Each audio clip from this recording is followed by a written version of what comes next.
Hello. It is Sunday, October 20th. And I feel like I had a really good reading week last week, but I mean, it's kind of average.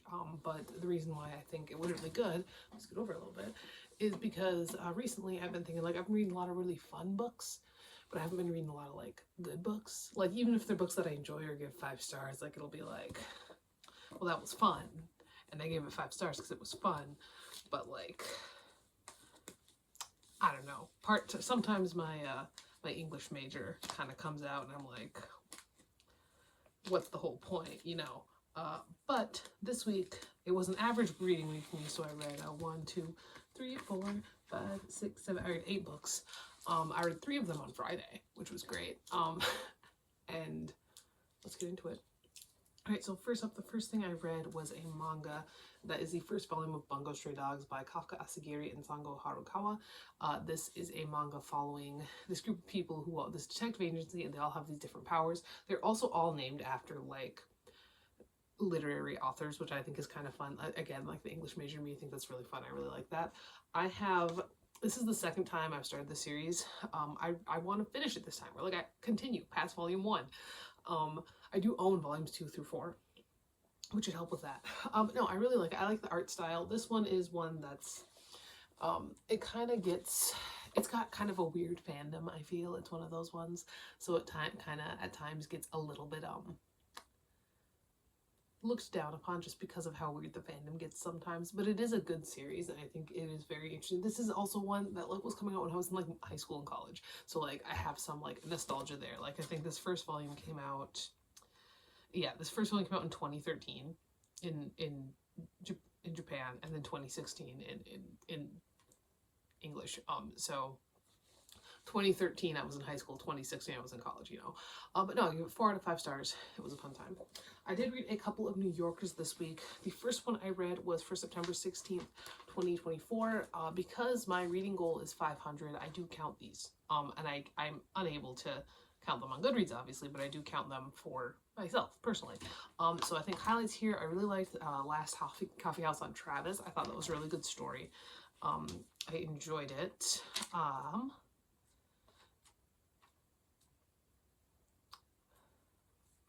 I did like the Land of the Flea, which is about this really big, like, flea market. That is basically, it goes from Addison, Michigan to Gadsden, Alabama, which is a long stretch. So I like that.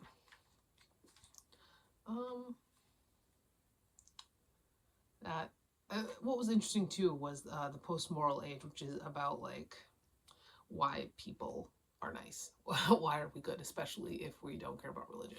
Which has always been kind of stupid to me, because, like, I'm not religious. I'm anti-religion in many ways. But, like, just don't be, I don't know, like, it just never seemed, maybe it's just raised right, I don't know, but it just never seemed like an option, you know. But no, I did read this. I gave it 3 out of 5 stars. Alright, after that, I read The Study of Animal Languages by Lindsay Stern, which is about these 2 college professors, and the wife is currently, like, she is studying the idea that birds are able to actually have conversations and have, like, an actual language. But that's not really what this book is about. This book is about their impending divorce and her father, who is manic depressive.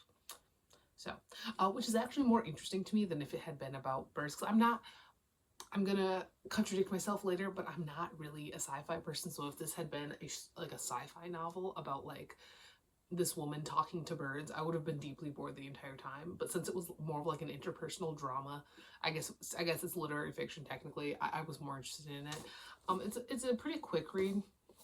The main character is the husband, and he's actually deeply insufferable, which is a little bit annoying at times. But no, it was interesting. It's not something I would have probably ever picked up, like, on purpose. I don't really, I think this one, one of my high schoolers asked for this for a 40 book challenge prize. However, it was my last year at the school, and it didn't come before summer came. So I just kept it, and that's why I have it. And so I never would have picked it up on my own. I gave it 3.75 out of 5 stars. I did kind of, I think it was interesting dealing with all. I just want to see what crazy stuff that this grandfather would do next, because like seriously, he was getting into some stuff. But it wasn't. It was fine. It was fine. All right. Then I read another New Yorker. This was for September 30th, 2024. What did I like in this one?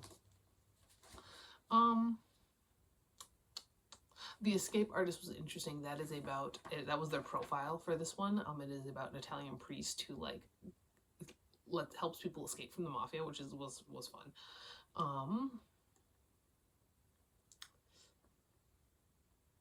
Well, that was really what was most interesting about this one, wasn't it? It was really just that. Ambrose, the story was pretty good. As a general rule, the stories in the New Yorker, there's always one story and it's always pretty good. But no, this one was probably, this was a bit of a dud. It was probably the worst one I've read. This one was also 3 out of 5, however. All right.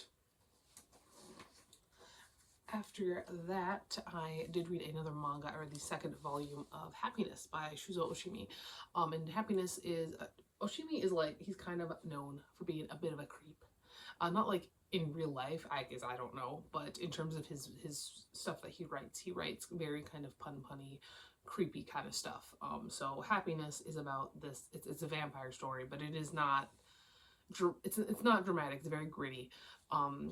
And so we follow our main character here, who in the first volume, he was attacked by a vampire, and he's not like super popular. Like he's very kind of awkward, and he doesn't feel like he really fits in. But he gets attacked by this vampire, and it kind of changes a lot of things for him. And the 2nd volume, I don't think I liked as much as the 1st volume. I do intend to continue on with the series at this point, just because I do like Oshimi. I like his style. I like the kind of stuff he writes. I gave it 4 out of 5 stars. Yeah, like I said, this one just wasn't as exciting as the 1st volume. I think that it did feel a lot like setup, so I think that as we go on, it will get more exciting again, which is fine. All right, this next one is the one that I said is going to contradict me about the sci-fi.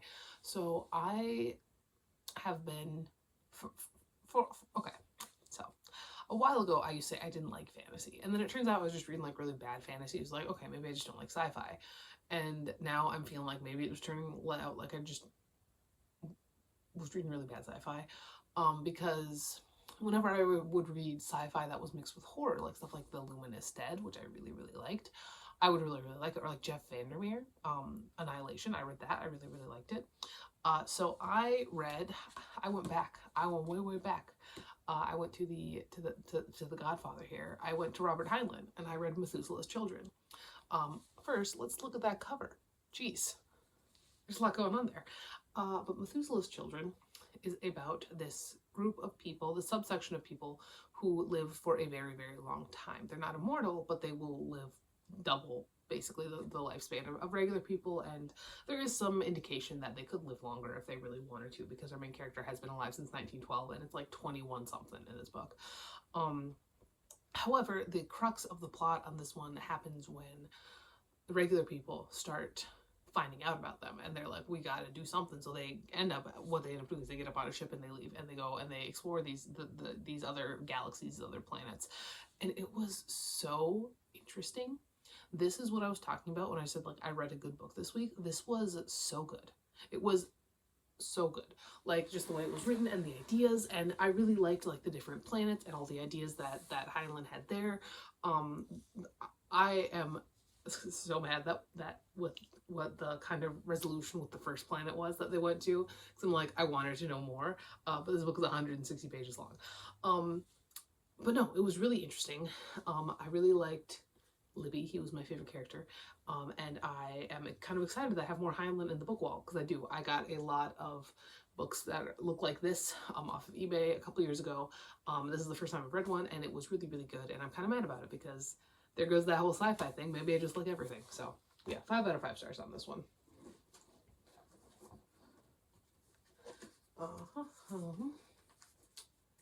After that, I reread a book, and this is a Stephen King reread. This is actually only the first time I've reread this book. I've only read it twice. That's The Girl Who Loved Tom Gordon. The first time I read this book, I think I was in high school or college. I was one of the two, and I thought it was fine, but I didn't have very many feelings about it. The Girl Who Loved Tom Gordon is about this little girl, and her brother and her mother are going hiking. However, her parents are divorced, and her mom and her brother are arguing constantly, so they don't notice when she goes off the path to go to the bathroom and gets lost. And it is so good. Oh my god. As somebody who has gotten lost in National Park, very scary. I mean, mine wasn't in the woods, mine was in the desert, which is arguably worse.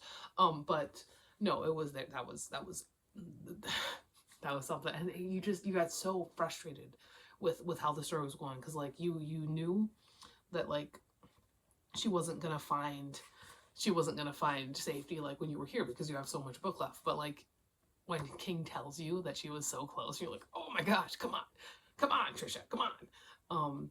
But no, it was really good.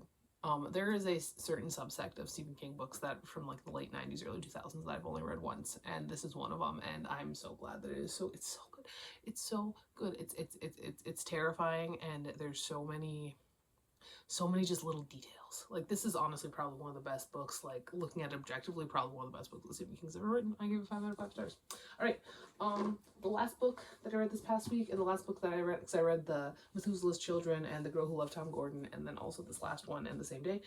This was, I think, the worst one, but it was really fun up until the end. I liked it a lot. So I started out, I was kind of mad on it. I started to really, really like it, and then the end happened, and I thought the ending was so stupid, and I stopped liking it as much. As Incidents Around the House by Josh Malerman. I did read Bird Box a couple years ago, or last year or something. I don't know. It was kind of meh. But this one was pretty interesting.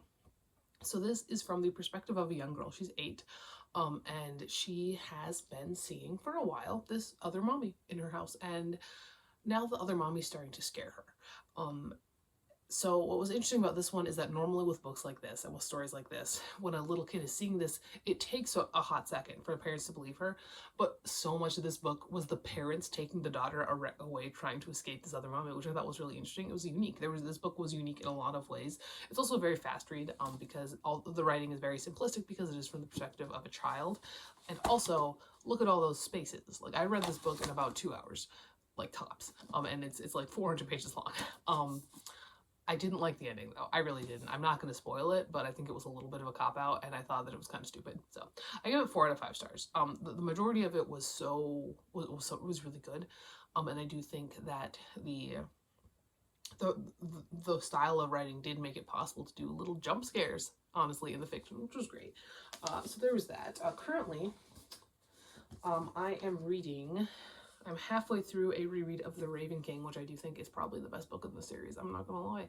I think it's the best one. I know it's my favorite, but I think it's also the best one. I'm also working my way through a dictionary of literary terms and literary theory, and Lair of the Eldritch Dark by Clark Ashton Smith on my Kindle. I am, how far in on this am I? I think I'm like 30% in, maybe? 32%. I'm in the stories now, which is great, because I think his stories, I just read The Colossus of Yulong, and it was beautiful in so many ways. It's so gross. Oh gosh, I love Clark Ashton Smith. It's like H.P. Lovecraft without the racism. Anyway, these are what I read this past week. That is all for today. I will talk to you later, and goodbye.